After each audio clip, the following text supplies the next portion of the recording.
Are you getting error copying file or folder catastrophic failure error message on Windows 11? Then you are at the right place, as we have the ways to fix the issue. Let's get started.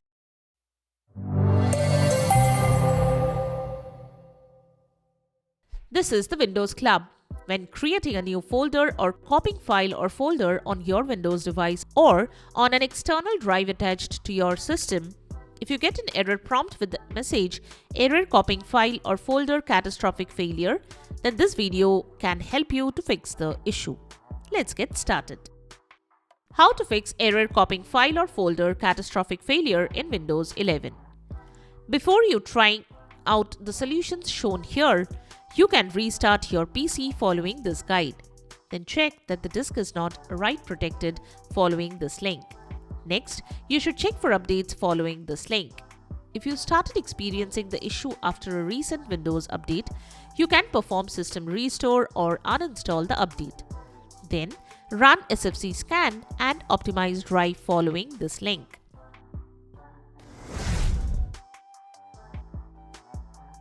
Method 1. Run file and folder troubleshooter. If the preliminary fixes didn't help, you can run the file and folder troubleshooter following this guide.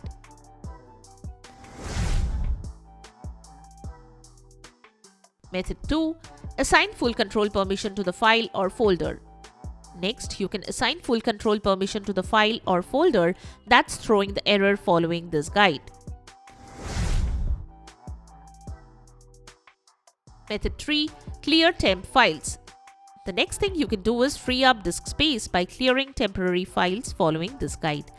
You can use any third-party disk analyzer software, and then you can run disk cleanup to clear unnecessary files on the drive following this link.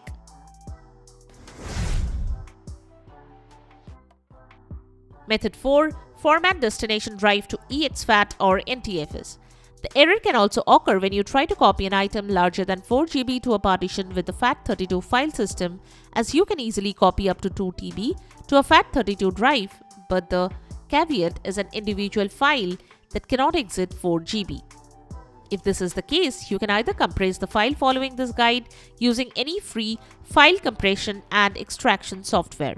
You can also format destination drive to NTFS or format to exFAT file systems as explained in this link that can accommodate such large files.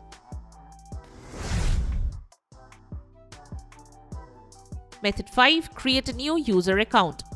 Next, you can simply sign into another user account on your Windows device and then perform the copy operation within the account. You can create a new local user or administrator account as explained in this link.